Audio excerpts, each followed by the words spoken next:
This evening we're going to be reading the story of Jack and the Beanstalk. Here's Jack climbing up the beanstalk. Once upon a time there was a boy named Jack who lived in a cottage with his mother. The only possession they had in the world was a cow named Milky White, whose milk they sold at the market.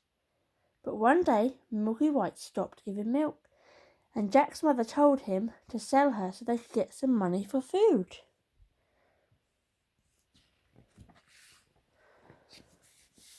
The next morning, on his way to the market, Jack met a strange old man who proposed a swap, Milky White for a handful of beans. "But they're not just any beans," the man told Jack. "They're magic." Jack knew he had to have them. "If they don't grow," the old man said, "I'll give you your cow back and will throw in a free bag of cow manure for your trouble." That sealed the deal, and they made their exchange.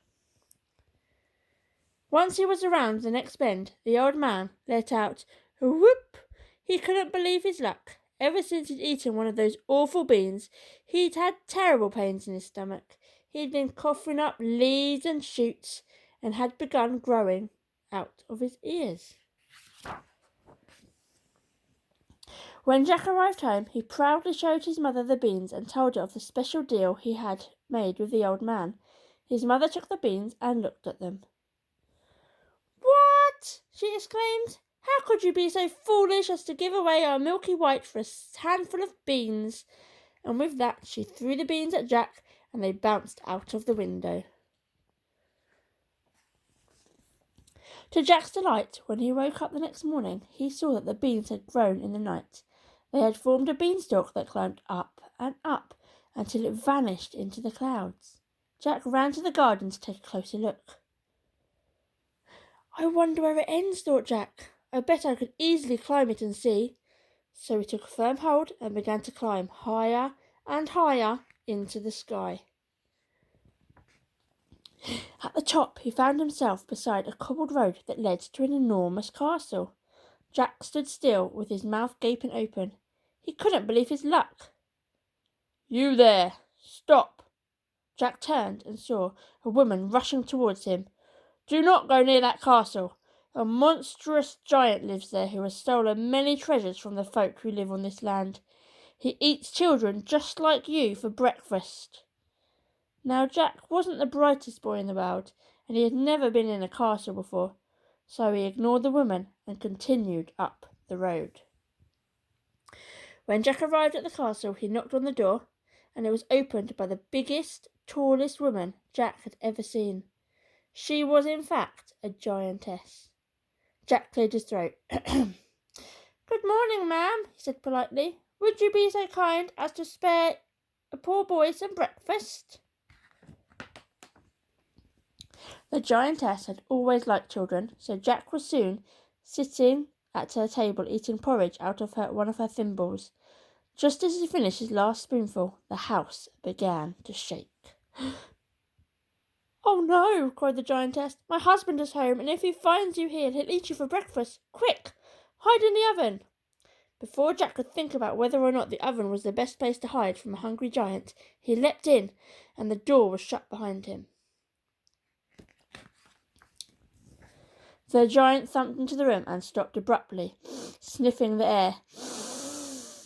Then he cried out in a voice like thunder, "Fee, fi, fo, thum. I smell the blood of an Englishman. Be he alive or be he dead, I'll grind his bones to make my bread." "Nonsense," said the giantess. "It must be the man you had for dinner yesterday." She brought him a plate of roast beef and patted the giant's head.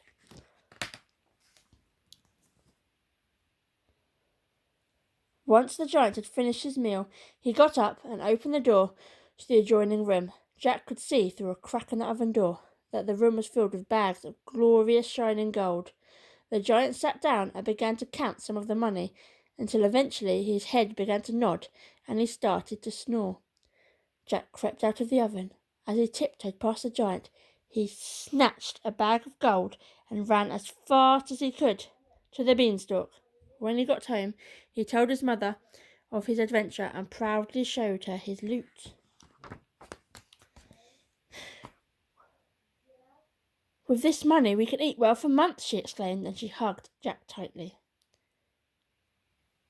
Encouraged by his mother's reaction, Jack woke the next morning and climbed the beanstalk again. Once he reached the top, he ran past the woman, as she tried again to warn the silly boy, went straight to the castle door and knocked.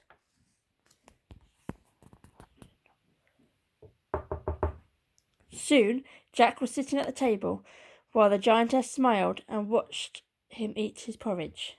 But again, as he finished his breakfast, the house began to tremble. Jack quickly scrambled to the oven, just as the giant stomped in, and the giant bellowed, "Fee, fi, fo, thum, I smell the blood of an Englishman. Be he alive or be he dead, I grind his bones to make my bread." But the giantess just chuckled and gave the giant some chicken nuggets.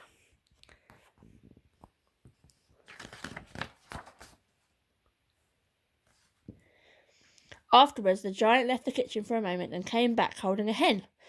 The giant placed the hen and her nest on the table and said, "Lay!" Miraculously, the hen did as she was told and laid an egg made entirely of gold. After patting the hen and smiling at the egg for quite some time, the giant's head began to nod and he started to snore. Quick as a flash, Jack crept out of the oven, grabbed hold of the hen and the golden egg, and climbed as fast as he could down the beanstalk. When he got home, he proudly showed his mother the giant hen, and she marvelled at the magnificent solid golden egg. The next morning, Jack was up the beanstalk before the sun had risen. Once again, as Jack was eating porridge, the house began to shake and Jack climbed into the oven. The giant came in, bellowing something about an Englishman, and ate up his lamb wrap. Then he got up and left the room for a moment, returning with a beautiful antique harp. The giant put the harp on the table and said, "Sing!" At once the golden harp came to life and began to sing beautifully. It sang until the giant's head began to nod and he began to snore. "Master, master!" Jack crept out of the oven and snatched the harp from the front of the sleeping giant, but as he did, the harp cried out again, "Master, master!" and the giant instantly awoke. Jack ran as fast as he could back to the beanstalk with the giant close behind him. He scrambled down quickly, and when he reached the bottom, his mother grabbed the axe and hacked at the beanstalk until it came tumbling down. The terrified giant came crashing down with it, never to eat an Englishman or steal from anyone ever again. Scared out of his wits, Jack promised his mother that he would never make silly market deals again. But one day, on his way to the market to sell his golden eggs and to show his golden harp, Jack met a strange old man. He made him an incredible offer, and in exchange for his hen and his harp, Jack became the proud owner of a horse that the man assured him could fly. Now, do you think that horse could fly, or do you think that man was tricking Jack? I don't know. Who knows?